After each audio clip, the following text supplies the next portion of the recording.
안녕하십니까. 논리를 푸는 사주학의 석하소재학입니다. 자, 시청자 여러분, 가슴을 활짝 펴고 숨을 한번 크게 들이마셔보십시오. 그리고 한번 활짝 웃어보십시오. 그리고 세상을 다시 보십시오. 웃으면서 세상을 바라보면 세상 모두가 다 즐겁게 보일 수 있을 것입니다. 그렇게 하도록 노력해 나갑시다. 만약에 지금 여러분이 조금 힘든 여건에 있다 치더라도 여러분이 웃고 있으면 운이 여러분을 속습니다. 그래서 이제는 얘가 웃는 거 보니까 좋은 운이 왔는갑다 싶어서 아마 좋은 일을 일어나게 해줄 수가 있습니다. 여러분 웃으십시오. 힘차게 웃으십시오. 아시겠습니까? 단 상갓집 가서만 빼놓고요. 자, 오늘은 그 36번째 시간으로 자, 재성, 온달과 평강공주라는 주제를 가지고 강의를 진행하도록 하겠습니다. 온달이 뭐죠? 바보 온달과 평강공주. 왜 바보 온달과 평강공주를 재성에 비유했을까요? 재성은 목화 토금수로 따진다면 원래들의 개념에서는 토의 개념을 얘기하죠. 뭡니까? 현실, 재물, 돈. 이 세상에서 가장 우선시되는 1번이 바로 재성이고 그것이 바로 현실의 개념인 거고 그것이 재물이고 돈이 되고 남자에게는 여자가 됩니다. 나중에 사주에서요 공부를 깊게 하다가 보면 재성이 좋은 작용을 하는 사람들은 자기보다 뛰어난 어떤 여자를 배우자로 선택하게 됩니다. 즉 바보 온달과 평강공주를 볼 때 개인적으로 객관적으로 누가 다 뛰어난, 누가 시집가 장가, 누가 결혼을 잘한 겁니까? 예? 평강공주가 그 시집을 잘 갔다고요? 그렇지 않죠. 바로 즉 바보 온달 평민이 공주하고 결혼할 수 있는 사람이라는 것은 바로 그 온달이, 바보 온달이 제가 좋은 작용을, 대단히 뛰어나게 좋은 작용을 하지 않는다면 그러한 일이 일어날 수가 없는 것이 어떤 룰입니다. 자, 공부 같이 해보겠습니다. 동양학에 뿌리를 두고 발전해온 사주학. 사주학의 근간을 이루고 있는 음양오행설을 새로운 관점으로 분석하며 사주학을 보다 명확한 논리체계로 재조명한 석학파. 동양의 과학, 사주 명리학. 이제 그 근본 원리를 석화와 함께 명확한 이론 체계를 통해 밝혀보자. 예, 온달과 바보 온달과 평강공주. 아마 역대에 있는 남자들 중에서 자기 기준으로 볼 때죠. 왕자가 공주랑 결혼하는 건 당연하다고 보지 않습니까, 우리가? 그러나 범인이 공주하고 결혼한다, 평범한 사람이, 그건 대단히 장가를 잘 갔다고 표현하죠.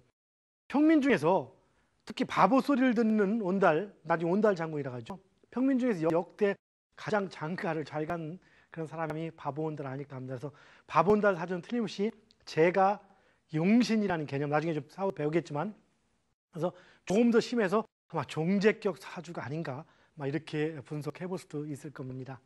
자, 오늘은 바로 재성이라는 것에 대해서 얘기를 하죠. 재성. 현실에서 가장 중요한 것.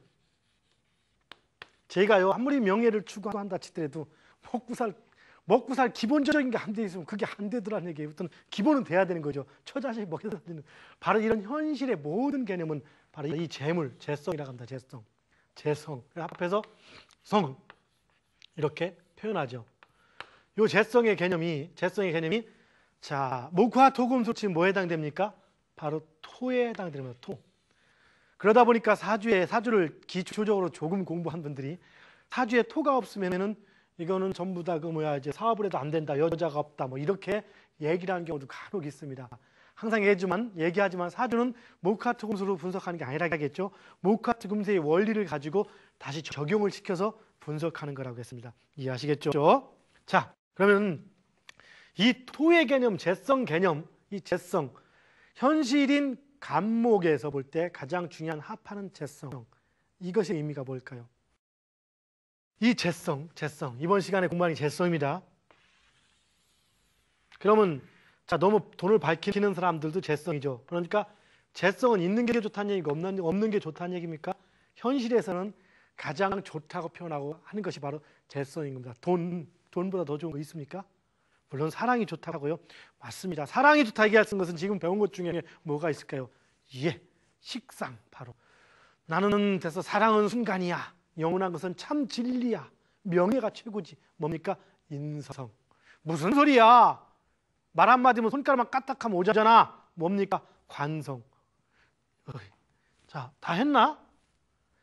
그냥 대충 되는 데 살아버려? 뭡니까? 비겁성? 비겁은 재관의 특성으로 나타난다 하겠습니다.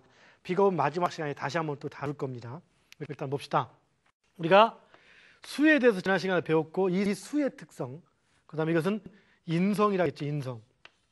그래서 인성의 개념, 인성, 그 다음에 여기 비겁성, 목의 특성, 화의 특성, 식상성, 토의 특성, 재성. 오늘 공부할 것이 바로 이 재성이 주가 됩니다. 그리고 금, 관성, 뭔가를 제어하는 것. 재성이 만약에 사주에서 전혀 재성의 자격이 없다, 빠졌다, 그럼 어떨까요? 정말 현실 개념이 없는 겁니다. 정말 현실 개념이 없다는 것은 균형 감각이 없다는 겁니다. 즉 방향 감각도 없는 겁니다. 이런 분들은 균형 감각, 방향 감각이 전혀 없는 거죠. 그러면 뜬구름만 잡는 사람이 될 수도 있겠죠. 무슨 얘기인지 아시겠습니까? 자, 아까 했듯이 이 재성은 일간이 원래 이제 간목이라는, 우리가 생략해놓고 얘기할 때는 일간이 간목이라는 전제로 얘기하는 겁니다. 그럼 간목 기준에서 볼 때 자기가 극하는 재성이죠. 간목에서 볼 때 재성에는 무토가 있고 기토가 있습니다. 이 무토는 뭐라겠죠?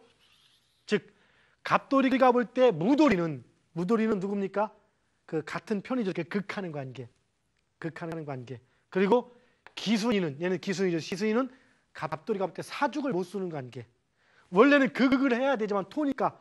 근데 이 기순이한테는 사죽을 못 쓰죠. 왜? 그냥 끌려가지 좋게. 보는 순간 이렇게 갑돌이가 무드를 보고 주먹을 패고 딱 때리다가 기순이를 딱 보는 순간 주먹이 이렇게 헬렐레 하죠. 왜? 너무 좋아서. 어쩔 줄 모르는 게. 이 바로 기입니다. 이것이 바로 여자를, 남자한테는 여자를 의미하기도 하고 합의 개념이니까. 그리고 돈을 의미하기도 합니다. 그래서 재물, 이 세상에서 가장 중요하게 인정되는 부분. 그러면서 어떤 회의를 하거나 정책을 세울 때 이 재성이 있으면은 지나치지 않고 적절한 어떤 현실감이 있는 겁니다. 재성이 전혀 없으면 너무 현실이 없습니다. 현실감이 없는 도사 아니면 막 이상만 추구하는 사람들은 재성이 전혀 없는 거죠. 남들은 좋다고 해요. 이상만 추구하는 사람 멋있잖아. 자 봅시다. 여러분들, 이 사람은 이렇게 이 세상 상대적 개념이기 때문에, 자 보세요. 화가 뭡니까? 식상이죠. 이 식상성은 어떤 특성입니까? 막 퍼주는 특성입니다. 자원봉사, 봉사활동도 식상이 많이 합니다. 현실 개념 없이 살 수 있기 때문에. 그래서 식상 있는 사람들을 누구나 좋아를 합니다. 단 지나칠 때 빼놓고. 지나치면 자기밖에 모르니까 좋을 때는 한없이 좋아하지 어느 아침 확 돌아서는 게 식상입니다. 그러니까 중심을 못 잡게 되죠. 그런데 이 식상 개념이 식상 개념이 전혀 또 사주에 없으면은 어떻습니까? 너무 재미가 없고 맛이 없고 멋이 없습니다. 적절한 식상, 이 개념이 있어 줘야지만 개념이 되죠. 그런데 재성이 없이 식상만 있다면 참 뜬구름을 잡고 잘해주기 때문에 이렇게 모여 있으면 혼자 돈 다 내죠. 잘 쓰고. 그러니까 참 좋아요. 누가 친구나 옆 사람은 좋은데 만약에 이게 내 형제나 우리 마누라나 우리 신랑이라면 어떻습니까? 그때는 좀 갑갑하죠. 그러니까 사람들이 이중적인 잣대를 항상 갖습니다. 내 신랑일 때는 재성이 낮고 남의 신랑일 때는 이게 낮고. 맞습니까? 내 가족일 때는 재성이 낮고. 왜? 꼼꼼하게 날 잘 챙겨주니까. 남일 때는 이게. 그래서 객관적 시간을 가지라는 겁니다. 내 시각과 남의 시각. 뭔 얘기인지 아시겠죠? 자, 재성은 현실. 그런데 이 또한 재성은 여자이다 보니까 이 재성이 좋은 쪽으로 작용을 해줄 때 우리는 남자들이 보통 결혼하더라도 좋은 남자를 만난다고 합니다. 자, 이러다 보니까 우리 사주 용어를 한마디 또 공부를 조금 하고 넘어갑시다. 조금 그냥. 사주를 분석할 때 보면은 가장 중요한 게 이렇게 부릅니다. 이렇게 격, 용, 그 다음에 시신, 기신, 시기, 격, 용, 파 여러 가지가 있지만 가장 중요하게 부르는 게 격, 그 다음에 용 이렇게 부르는데요. 이 격과 용의 의미는 우리가 고전의 용어들이 시간이 가면서 이렇게 바뀌어가고 있지 않습니까? 격과 용의 의미, 고전 쪽에 있던 격과 용의 의미하고 현대의 격과 용의 의미는 바뀌어 있습니다. 그래서 우리도 현대적인 의미로서 얘기를 합니다. 그래서 용은 일단 좋은 거. 어디 가든 용신합니다. 용에다가 신자 붙여서 용신에서 무슨 새로운 신을 하는 게 아니라 처음에 용신 잡는다 이렇게 해서 저 처음에 공부할 때 도대체 용신이 뭔데 이걸 잡아버리냐? 잡으려면 잘 잡아야 돼. 도끼로 잡냐? 망으로 잡냐? 도망다니나? 이렇게 했는데 그 다음에 또 용신을 세운다 하더라도 이걸 또 어떻게 세워? 이거 세우는 것도 아니고 잡는 것도 아닙니다. 그냥 용이 뭔지 찾아내는 겁니다. 있는 것 중에서 골라내는 건데 하다 보니까 이상해. 어떤 얘기다 보면 이걸 용신 잡을까? 강한데 이걸 잡지 이런 식으로 이렇게 대화를 나누는데 이거 아닙니다. 이 사주에서 사주 신 뭡니까? 우리 십신이라고 부르는 거 있죠. 바로 갑을병정 무기경신임계를 일간을 대비해서 부르는 십신의 개념을 가지고 이 사주의 가장 중요한 놈의 대장, 이것을 바로 용신이라고 부릅니다. 그래서 용신, 그 다음에 가장 중요한 놈의 대장은 아니지만 나를 도와주는 모든 것들 시신 이렇게 부릅니다. 그리고 기피하는 것, 또 귀신하면은 안 좋아하는 모든 것들 이런 의미로 부릅니다. 그런데 격의 개념이, 물론 용의 개념이 고전에는 조금은 다른 내용이었습니다. 격의 개념도 고전에는 다른 내용이었습니다. 가장 강한 어떤 세력에서 또 다른 그 월지라는 개념에서 어떤 저립을 탔냐 이런 복잡한 내용이 있는데 차후에 다시 한번 얘기하도록 하고요. 일단 격이라는 개념을 여러분들이 지금부터 알아둘 때는 사주에서 가장 강한 특성, 우리 인간은 단순한 목화토금술 갑을병정 무기경신 임계 아니면 십신, 식신, 상관, 정제, 편제, 정관, 편관, 정인, 편인, 비견, 겁제 이 10가지 중에 한 가지만 이루어져 있는 것이 아니라 한 가지 혹은 두 가지 혹은 세 가지가 보통 이렇게 섞여서 많은 네 가지까지 나오지만 보통은 가장 중요한 특성으로는 세 가지 내지 두 가지가 주로 나옵니다. 이렇게 섞여가지고 어떤 흐름을 갖습니다. 왜 세 가지라고요? 완전원이 셋이기 때문에. 완전원이 정말 맞습니까? 완전원이 3이기 때문에. 정말입니까? 사주팔자 4기둥이죠. 그 중에서 그걸 기준하는 것이 뭡니까? 우리가 뭘 기준합니까? 사주의 모든 기준은 뭡니까? 일간이죠. 일간을 기준으로 따지니까 4개의 천간 중에서 일간을 빼면 3개의 천간밖에 없습니다. 그래서 이 3개의 천간이 어떻게 지지를 만나느냐가 결정짓는 거기 때문에 일간을 제외하면은 3가지의 특성으로 나올 수 있는 게 가장 많습니다. 아니면 2가지든지. 어쨌든 사주에서 가장 강한 특성, 이 격이 그걸 격약합니다. 우리가 어떤 사람을 규정할 때 저 사람은 아주 아싸한 사람이야, 아니면 화끈한 사람이 이렇게 딱 얘기를 할 경우가 있죠. 근데 어떤 사람은 또 변했다, 옛날엔 저 화끈했는데 요즘 왜 이렇게 뜨뜻미지근해졌냐 이렇게 얘기하기도 하고, 옛날엔 치밀했는데 이렇게 덜렁거려졌냐 얘기하기도 합니다. 이렇게 변하는 것은 여러 가지 특성이 있다가 운에 따라서 변해지는 거고, 근데 이런 격이 바로 그 특성 중에서 가장 강한 세력을 의미하는데요. 이 격이 강할수록 특성이 변하지 않는 겁니다. 그럼 이 격이 강한 게 좋습니까? 약한 게 좋습니까? 그거는 별도의 문제입니다. 무조건 격은 강해야 되다, 이 개념이 또 아닌 겁니다. 그 개념이 아닌 겁니다. 그래서 나중에 보면 또 몸신자 써서 신이 강하냐 약하냐를 또 따집니다. 여러분, 신강한 사주하고 신약한 사주하고 싸우면 누가 이길까요? 신강한 사주가 이기겠죠? 아닙니다. 그렇게 따지는 건 아닙니다. 신강 신약은 일간 기준으로 따지지만 신강해야지 잘한다 이런 것들은 넌센스입니다. 그것은 그 기준이 아니고, 싸우고 강하고 안 강하고는 그 개념이 아니고 문부에 또 다른 개념이 들어갑니다. 이것들이 기존 사주학 중에 또 오류 중에 하나가 되는 것이죠. 왜?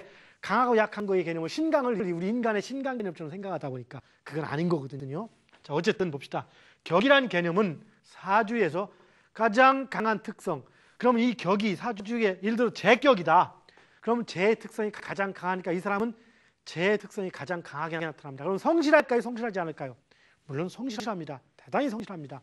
그런데 성실이 지나쳐서 자기만을 위할 수가 있습니다. 너무 현실 개념, 모든 만사를 얘기하다가 잘 나가다가도 그러면 돈이 얼마고 따지는 게 재성입니다. 그러면 너무 지나칠 수가 있겠죠. 바로 이게 격입니다. 그럼 격은 좋은 겁니까? 나쁜 겁니까? 좋은 거일 수도 있고 나쁜 거일 수도 있습니다. 무조건 좋다 나쁘다 얘기할 수 없습니다. 그것은 기준을 어떻게 정하느냐에 따라 다른 겁니다. 일반론으로 친다라면은 격은 일단 나쁜 거로 볼 수도 있습니다. 왜? 격이 보통 강한 거를 따라하다 보니까 사주에서 강하면은 약하게 하고 약한 건 강하게 한다. 뭐를 기준으로? 일간을 기준으로. 어떻게? 일간을 현재라고 볼 때 과거의 현재, 과거와 현재 뗄 수 없는 사이. 일간이 목일 때 수와 목, 일간이 화일 때 목과 화.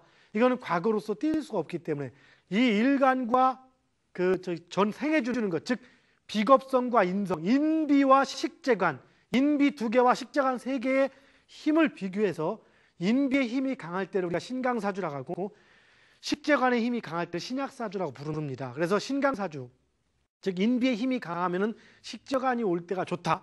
식재관의 힘이 강하면 인비의 힘이 올 때가 좋다. 이것이 사주의 가장 기본 논리입니다. 그런데 그 중에서 가장 강한 걸 격이라고 하기 때문에 일단 격은 안 좋은 역할을 한다 해서 흉신 이렇게 표현하기도 합니다. 그러나 그렇지만 않습니다. 이 한 전체의 35% 전후 정도 35% 40% 정도는 격이 좋은 경우도 있습니다. 그걸 나중에 별도로 또 종격이라고 표현하기도 하겠죠.